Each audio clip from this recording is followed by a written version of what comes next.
కర్ణుడి చావుకు 1,00,000 కారణాలన్నట్లు అసెంబ్లీ ఎన్నికల్లో బీఆర్ఎస్ ఓటమికి రకరకాల కారణాలు విశ్లేషిస్తున్నారు. 2 దఫాలుగా ప్రజలు అధికారం అప్పగిస్తే ప్రజల నాడికి భిన్నంగా పనిచేశామని తాజాగా గులాబీ నేతలు రియలైజ్ అవుతున్నారు. గత అనుభవాల నుంచి గుణపాఠం నేర్చుకుంటామని కేటీఆర్ వంటి నేతలు చెబుతుంటే పార్టీ క్యాడర్ నుంచి మాత్రం బీఆర్ఎస్ ను టీఆర్ఎస్ గా మార్చాలనే డిమాండ్ వ్యక్తం కావడం పార్టీలో ఆసక్తికరంగా మారుతోంది.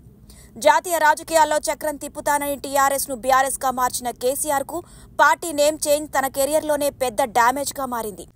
దీనికి తోడు బీఆర్ఎస్ పార్టీ నిర్వహిస్తున్న లోక్సభ నియోజకవర్గాల సన్నద్ధత సమీక్షలో తెలంగాణ గళం బలం దళం బీఆర్ఎస్ మాత్రమే అని ప్రమోట్ చేసే ప్రయత్నం చేసిన పార్టీ పేరులోనే తెలంగాణ లేకుండా పోవడంతో ఆ సెంటిమెంట్ పడడం లేదనే అభిప్రాయాలు వ్యక్తమవుతున్నాయి. దీంతో ఇక తిరిగి నిలబడాలంటే పార్టీ పేరును మళ్లీ టీఆర్ఎస్ గా మార్చాలనే ప్రతిపాదనలు గులాబీ నేతల్లోనే తాజాగా వినిపిస్తున్నాయి. జిల్లా స్థాయి నాయకులే కాదు, సీనియర్ నేతగా ఉన్న స్టేషన్ కన్పూర్ ఎమ్మెల్యే కడియం శ్రీహరి వంటి వారు సైతం తాజాగా ఈ ప్రతిపాదనను తెర మీదకు తీసుకురావడం హాట్ టాపిక్ గా మారింది.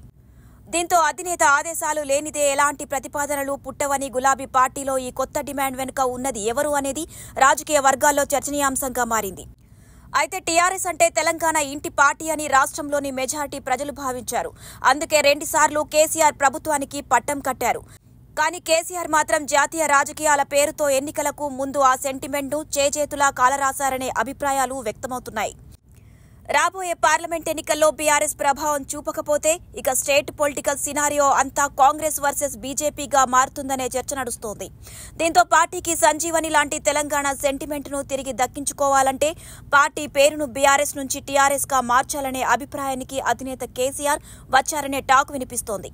అయితే ఈ విషయం నేరుగా తానే ప్రస్తావిస్తే ప్రత్యర్థులకు ఆయుధంగా మారుతుందని గ్రహించిన కేసీఆర్ వ్యూహాత్మకంగా పార్టీలోని ముఖ్య నేతల ద్వారా లీకులు ఇప్పిస్తూ పార్టీ పేరును తిరిగి మార్చుకునేలా పరిస్థితులు కల్పిస్తున్నారా అనే సందేహాలు వ్యక్తమవుతున్నాయి. గతంలోనూ తన ఆలోచనలు అమలు చేయాలనుకుంటే నేరుగా కాకుండా తొలుత అందుకు తగిన పరిస్థితిని క్రియేట్ చేసి ఆ తర్వాత పార్టీ మొత్తం ఆమోదంతోనే ఈ నిర్ణయం జరిగిందనేలా చేయడంలో కేసీఆర్ నేర్పని అని, ఈసారి కూడా అదే ఫార్ములాను ప్రయోగిస్తున్నారని పొలిటికల్ సర్కిల్లో చర్చ నడుస్తోంది. అయితే నేషనల్ పాలిటిక్స్ లో చక్రం తిప్పాలనే వ్యూహంతో బీఆర్ఎస్ పేరుతో కేసీఆర్ వేసిన తొలి అడుగు బెడిసికొట్టింది.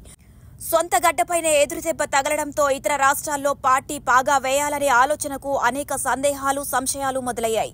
దీంతో రచ్చ గెలవాలంటే మొదట ఇంట గెలవాలన్న సూత్రాన్ని పాటించాల్సిందేనని, ఇది జరగాలంటే ప్రజలకు దూరమైన తెలంగాణ పదాన్ని తిరిగి పార్టీ పేరులో ఉండాల్సిందే అనే ఆలోచనకు కేసీఆర్ వచ్చారని, ఈ విషయంలో వెంటనే నిర్ణయం తీసుకోకపోయినా రాబోయే రోజుల్లో తప్పకుండా ఆ పని చేస్తారనే వాదనలు వినిపిస్తున్నాయి. టీఆర్ఎస్ నుంచి బీఆర్ఎస్ గా మార్చి అధికారాన్ని కోల్పోయిన కేసీఆర్ తిరిగి టీఆర్ఎస్ గా మార్చితే ప్రజలు ఎలా రిసీవ్ చేసుకుంటారో మరి.